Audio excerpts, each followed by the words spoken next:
Aksyon Publiko. Aksyon Radio! Sa Bacolod, Aksyon Radio. Aksyon Radio!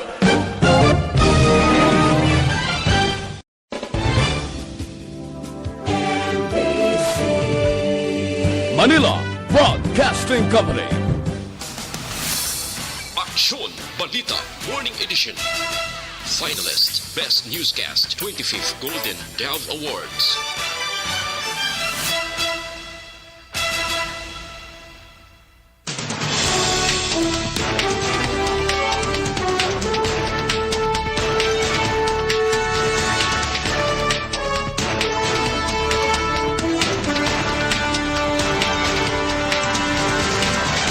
Para sa mga Pangulong Dinalan, una kita sa balita lokal.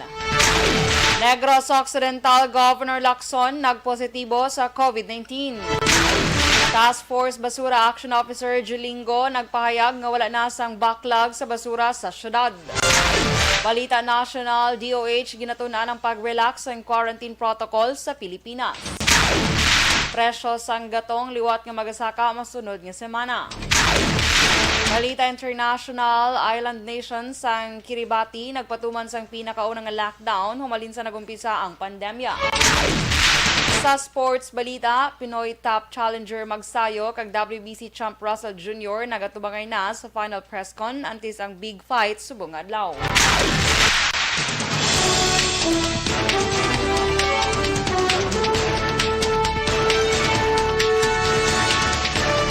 Mayo nga ga syudad sang Bacolod, may nga bugos nga Negros Occidental. Welcome sa pagpangalagad sa Aksyon Balita Sunday Edition. Ay naman si Aksyon Dorel Cabato. Detalye sa balita lokal pagkatapos gid lamang sini. Bangod sa pamahog sing COVID-19 pandemic, madamo sing kompanya kag local government unit ang nagpatuman sang work from home sa ilang mga empleyado. Naga-work from home kung naka-close contact sa nagpositibo sa virus o kung mismo nagpositibo sa COVID-19. Madamo sang benepisyo ang mahatag sang work from home, pero hindi naton malikawan nga ma-bored kag ma-stress bangod sa sini nga setup sa masobra na isa ka tuig nga pagpakiaway sa COVID-19. Base sa pagtuon sa United Nations International Labor Organizations, nagatugas sing stress ang tuman niya pag-usas sing gadgets kangay sing cellphone kag computer. Gani, iyarin tila ng mga poslanong nga action tips sa mga nag-work from home. Una, mag-set up sa workspace sa mga balay sa tuyo nga makafocus sa inyong trabaho. Ang workspace ay hindi kinahanglan nga dako ang kwarto, ang importante, komportable ka sa imong trabaho. Matapos ang pila ka oras nga nagapungko ka mag-computer, dapat may tion nga mag-stretching agud malikawan nga ma-strain ang imong likod o konliog. Time management. Manghimo sa imong time schedule kag mga talapuson nga trabaho para mangin organisado. Magkaon sa husto nga tion labi na ang pamahaw kag pilion mapagkaon nga maka-boost sa imong memory, concentration kag alertness kaangay sa pumpkin seeds kag dark chocolate. Kung mayaras mga online meetings, advance sa ipahibalo sa imong mga upod sa balay, agud malikawan ang mga disturbo. Ang pigaw nga internet connection ang makatugas sa stress, gani ipreparar ang backup kaangay sa ibang network nga may maayong signal para sa mobile data. Take a few breaks. Ini sa tuyo nga hindi ma-drain ang imong brain, maghampang sa imong pet o kung magpumatit sa music. Sa tion nga may concern kag problema, ipabalo sa imong team leader o kung sa boss para masolusyonan. Sa work from home nga setup, ikaw ang may uyat sa imong nga oras. Makasave ka sa plete, makasave ka sa pagkaon, makasave ka sa kwata, kag makaupo no pa ang imong pamilya. Ang work from home ay may madamo nga hangkat, pero mas madamo sa gihapon ang mahatag nga benepisyo. Ini si Aksyon Dorel Cabato para sa Action Tips, una sa balita, una sa aksyon sa Bacolod, Aksyon Radio. Bangod sa pamahog sing COVID-19 pandemic, madamo sing kompanya kag local government unit ang nagpatuman sang work from home sa ilang mga empleyado. Naga-work from home kung naka-close contact sa nagpositibo sa virus o kung mismo nagpositibo sa COVID-19. Madamo sang benepisyo ang mahatag sang work from home, pero hindi naton malikawan nga ma-bored kag ma-stress bangod sa sini nga setup sa masobra na isa ka tuig nga pagpakiaway sa COVID-19. Base sa pagtuon sa United Nations International Labor Organizations, nagatugas sing stress ang tuman niya pag-usas ng gadgets kaangay sa cellphone kag computer. Gani, iyarin tila ng mga poslanong nga action tips sa mga nag-work from home. Una, mag-set up sa workspace sa mga balay sa tuyo nga makafocus sa imong trabaho. Ang workspace ay hindi kinahanglan nga dako nga kwarto, ang importante, komportable ka sa imong trabaho. Matapos ang pila ka oras nga nagapungko ka mag-computer, dapat may tion nga mag-stretching agud malikawan nga ma-strain ang imong likod o konliog. Time management. Maghimo sa imong time schedule kag mga talapuson nga trabaho para mangin organisado. Magkaon sa husto nga tion, labi na ang pamahaw kag pilion mang pagkaon nga maka-boost sa imong memory, concentration kag alertness kaangay sang pumpkin seeds kag dark chocolate. Kung mayara sa mga online meetings, advance nga ipahibalo sa imong mga upod sa balay, agud malikawan ang mga disturbo. Ang pigaw nga internet connection na makatugas sa stress, gani ipreparar ang backup kaangay sa ibang nga network na may maayong signal para sa mobile data. Take a few breaks. Ini sa tuyo nga hindi ma-drain ang imong brain. Maghampang sa imong pet o kung magpumatid sa music. Sa tion nga may concern kag problema, ipabalo sa imong team leader o kung sa boss para Aksyon Balita Sunday Edition. Las 6:08 Action Radio Philippine Standard Time. Pabalik sa Action Balita Sunday Edition. Detalye sa balita lokal.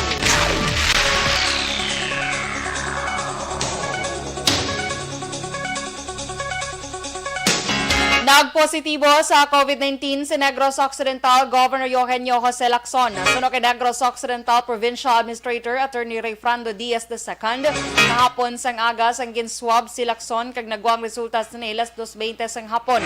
Dugang pa ri Diaz posible man nga paidalom sa contract tracing kag contact tracing kag swab test ang iya bodyguard, staff kag driver nga masami nagaupod sa iya nga lakat.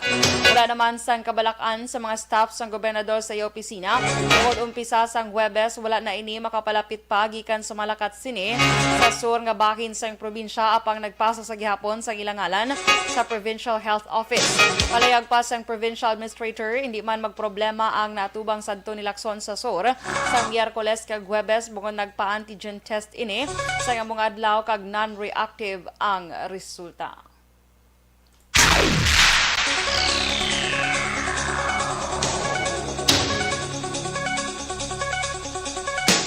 Naglabot na sa 159,574 ang kasos ng COVID-19 sa Western Visayas matapos na dugangan sa 1,742.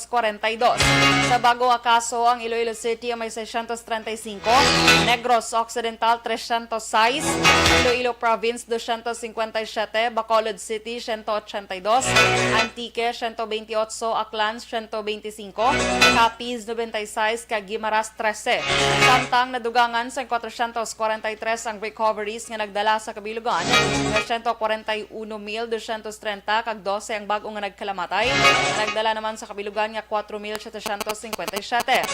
Ang Western Visayas ang may 13,529 aktibong kaso sa COVID-19.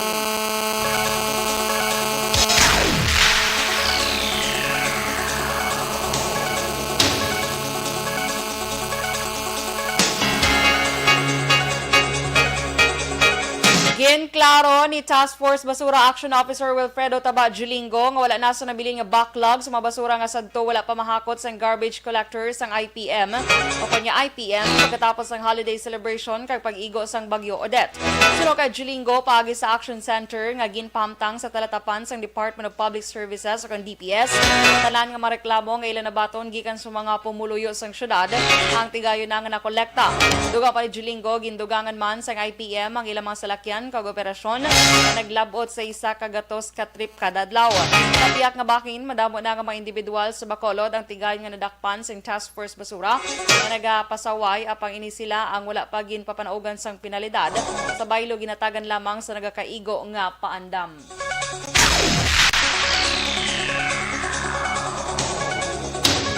Nag-aapila naman si Negros Occidental Vice Governor Jeffrey Ferrer sa mga kandidato sa probinsya nga likawan ang paghaboy sa malaing nga mga tinaga sa kasumpong. Pero kay Ferrer, dapat nga ipalayag sa publiko kung ano ang tinutuyo sa pagpapili sini sa ilatag sa kalokalidad.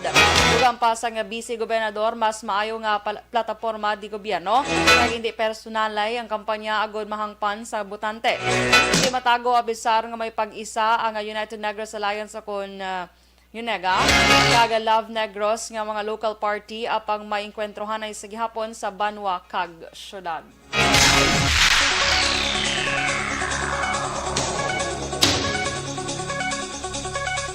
Kapi naman sa 20 ka unvaccinated nga Bacolod noon ang nagtipon sa Bacolod Government Center grounds kahapon sang hapon agud ipabutsyag ang ila pagpamatok sa mandatory nga COVID-19 vaccination. Sa interview sa Action Radio ginpahayag ni Brian Valentino, 34 anyos, ang ila grupo ang ginatawag nga ex-mandatory nga nagtipon kahapon para ipakita ang ila suporta sa iban man nga grupo nga nagapamatok sa mandatory nga pagpabakuna. Klaro ni Valentino nga hindi sila anti-vaxxers kundi ginapamatukan lamang ang mandatory vaccination. Para kay Valentino, dapat tatagan sang choice ang tao sa pagpabakuna kag hindi pag-discriminate. Ginpahayag ni Valentino nga ang DOH mismo ang nagpalayag nga kung bakunado ka man o kung hindi, pareho lamang nga matapikan sang virus kag makapanglaton. Aminado si Valentino nga may nobya ini nga fully vaccinated bangon na pressure siya trabaho sa isa ka fast food chain sa Bacolod. Una na ang ginpahayag sa DOH nga safe ang bakuna kag dako ang mabulig para malikawan nga mangin kritikal o kung severe ang sitwasyon sa tion nga matapikan sang COVID-19.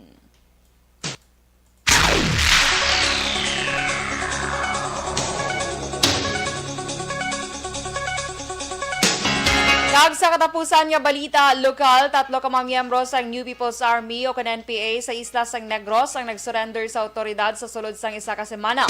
Sa interview sa Action Radio Bacolod kay Brigadier General Inocencio Pasaporte, Commander sang 303rd Infantry Brigade, Philippine Army, kadungan sa paglubong kay Arnold Suerte alias Ka Anton, nag-surrender sa 94th IB sa Barangay Tambo, Banwa sang Ayungon si Samson Onestilio alias Ka Dener.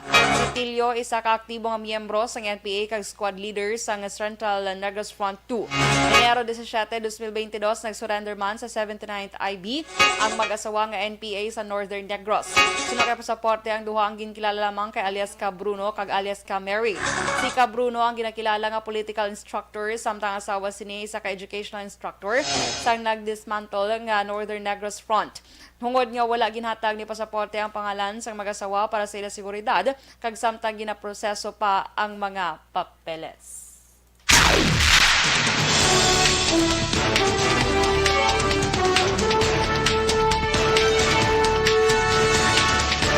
Sa balita national, Department of Health ginatunan ang pag-relax ng quarantine protocol sa Pilipinas. Presyo sa gatong liwat nga magasaka. Detalye sa balita national pagkatapos gid lamang sini. Guys, it's me.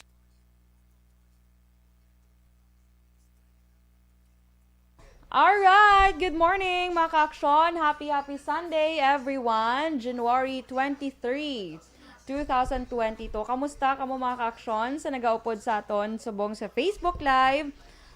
Ginatamyaw tagid si Jeffrey Arcoyo. Good morning sa imo. Kay Ernie Odasco Lidas. Good morning man.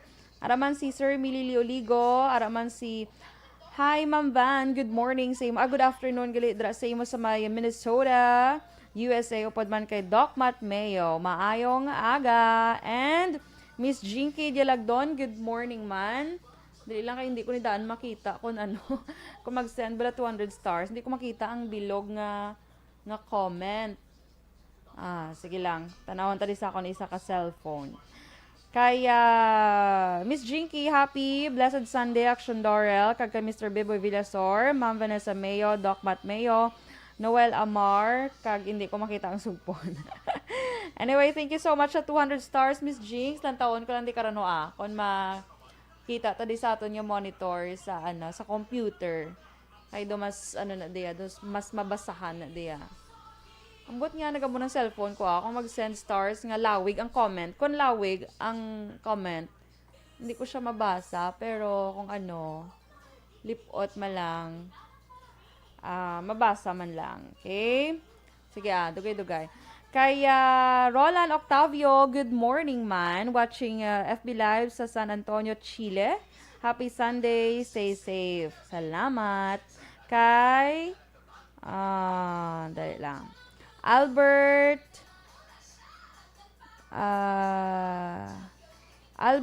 Sile Timada ang atong information mo. Gale. So naging station manager si Sir Sinon Pansito sa AFP Radio dito sa Camp General Emilio Aguinaldo, Quezon City. Gale. Okay, sige Okay, thanks sa information. Ari ito galing tamyo gina ni Miss Jinky, Si Noel Amar, Alex Monteza, Mili Lioligo, Michael Jun P. Season, Lily King, Alma Oligon, and Cirela Samar Aguilion. Emma Abaluna Ababaw. Salamat yun. Okay. Sige. Si Joshua Christopher Belas. Good morning sa imo. Kamusta ang hinigaran, Joshua? Ma'am Van, I run out of star. Wala problema, Ma'am Van. Thank you so much, Gid. Good morning man kay Mama Lilit Jalagdon, Papa Joe, Kirina Villaflor, Aldrich John Appeal, Alcherry Cherylyn Jin Dialagdon, Grazil May Villar, Jay Nagor, Tali Casanya, Annabel Rafaela, kag sa tanan niya family member ni Miss Jinky dra sa may Pandanon DSB. Salamat gid from Arizona, USA. Okay, thank you Miss Jinx. Atia Kimiriman, oy Atia, kamusta ka na? Nakabalik ng ex mo nga. Kaya na to, hindi ka bala magtig-ang iya bago nga girlfriend. Ay, kalain. Kamusta ka da, Tia? So, may siya, okay lang? Kay Ma'am Romela Ilostre Reva Lobo, salamat gid Ma'am Romela sa imo gindulong di kahapon nga manamit nga Valenciana. All the way from Bago City pa na mga ka-aksyon. Thank you so much gid Ma'am Romela ha sa Valenciana nga imo gin-share diri sa station. Kay Miss Jinky Itsuki. Okay. Sige Miss Jinx. Salamat. Si John Arlos or Nudge Arlos, good morning sa imo and God bless. Okay? Kag ginag-greet ko lang guys ang happy birthday today. Ang ako niya ihado si Inoue Ethan. So 1-year-old na siya today. Happy birthday Inoue Ethan Tancinco. Kaya okay na. At sige, standby tayo mga ka-action. Standby for Balita National.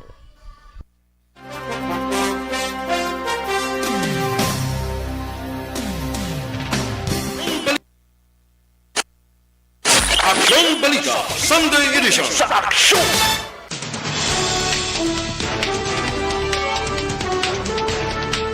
Let's size this in Nueva Action Radio Philippines Standard Time. Pabalik sa Action Balita Sunday Edition. Detalye sa Balita National.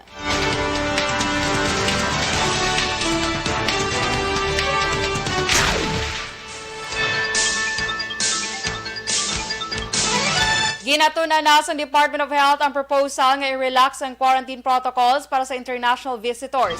Pero kay Health Undersecretary Maria Rosario Verriere, ginatunan ini sa ahensya kaupod sa mga eksperto. Samtang nanawagan si Presidential Advisor for Entrepreneurship Joey Concepcion sa otoridad nga himoon home-based quarantine ang facility-based quarantine, ang bagay nga kalakipman sa ginatunan sang DOH.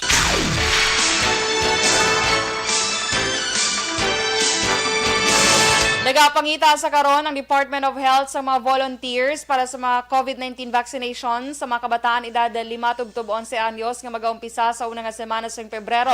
Pero kay Dr. Eric Tayag, Director sa Knowledge Management and Information Technology sa DOH, kinahanglan sa dugang nga vaccines tungod may masobra 12 milyones ang mga kabataan na pagabakunahan.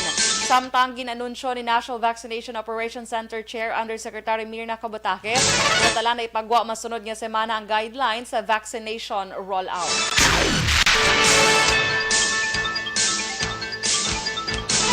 Magapagwa naman ng Department of Health sang guidelines kung paano gamiton ang self-administered antigen test kits sa karon nga ginatutukan pa sa Food and Drug Administration o FDA ang rehistrasyon sa mga produkto. So kay Health Undersecretary Maria Rosario Verriere, ginahimo na ang guidelines sa test kits kag subong. May 11 ka applications ang gina-evaluate sa FDA. Ginapasiguro ni Verriere nga yara na sa final stage ang evaluation. Naging pahayag naman sa Research Institute for Tropical Medicine nga may duha na ka kits ang validated kag ipasa na lamang sa FDA para sa final certification.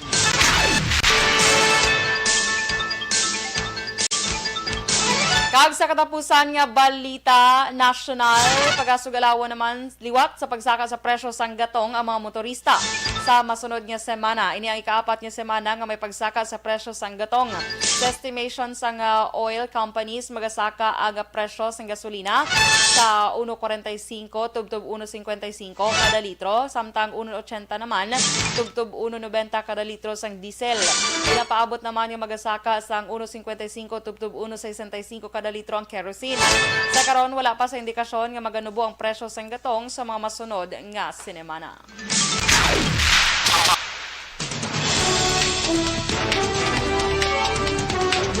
Las 6:22 Action Radio Philippine Standard Time, detalye sa balita international kag sports pagkatapos gid lamang sini.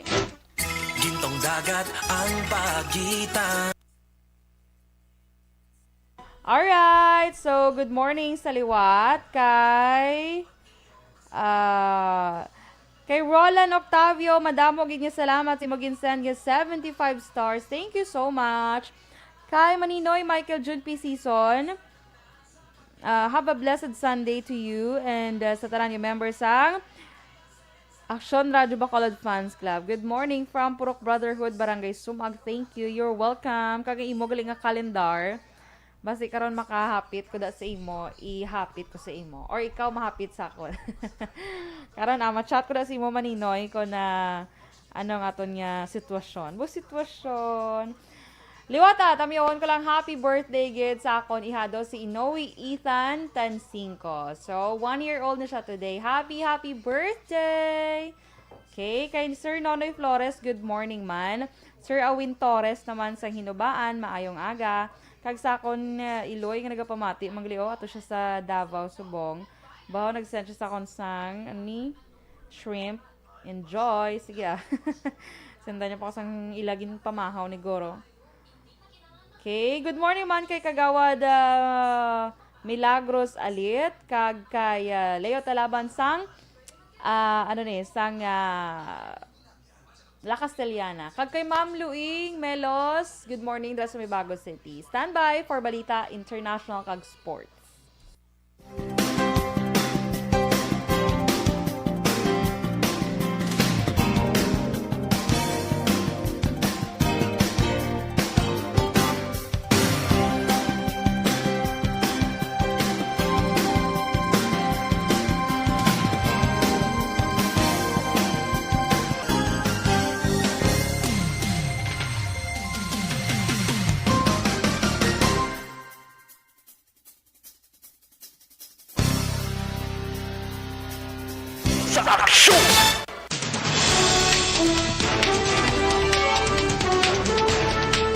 Las 6:24 Action Radio Philippine Standard Time, pabalik sa Action Balita Sunday Edition, detalye sa balita international.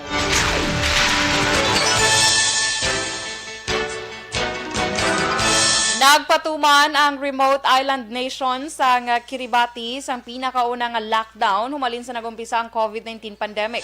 Ini kasunod sang pagpositibo sa COVID-19 sa 36 ka pasahero sa flight nga halin sa Fiji sa din apat sa mga positibong kaso ang natapikan sa community transmission. Tugtob sa nagligad nga semana, naka-record lang ang Kiribati sa duha ka COVID-19 cases. Bagod sa lockdown, ginmanduan ang mapumuluyo nga magstay at home, magluwas lang kung mag-avail o kung magbakal sa essential services kag ginadumili ang mga pagtililipon.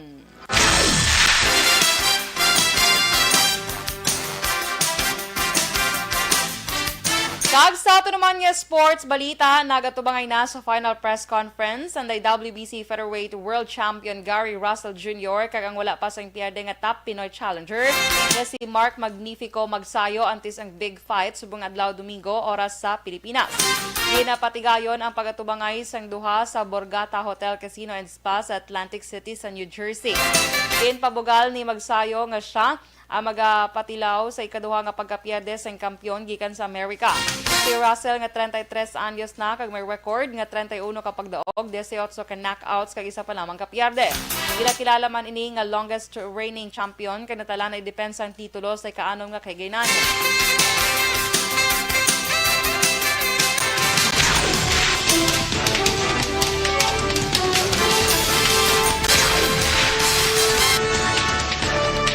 Las 6:26 Action Radio Philippine Standard Time kag inyo nabatian ang bugos nga detalye sa Action Balita Sunday edition. Karon nga adlaw Domingo, Enero 23, 2022. Good morning lang kay Marilo Camento, kag kay Jonalyn Ninyal de Cripito. Kamyo niyo lang si Otik Amilanan, kag Lando Tongkowa, kag Lager de Quilla, adlaw-adlaw nagapamati. Salamat. Sige, sa liwat, happy birthday kay Inoue Ethan Tencinco. 1-year-old na siya today. Happy birthday, Ihado! Mga ka-aksyon, sa din ka man nga bahin sang Pinas, labuton ka sa amon balita kag serbisyo. Sama-sama tayo, Pilipino. Ini naman si Aksyon Dorel Cabato. Una sa balita, una sa aksyon, sa Bacolod, Aksyon Radio. Number 1. Ang inyong mabatian, isa ka binayaran ng programa.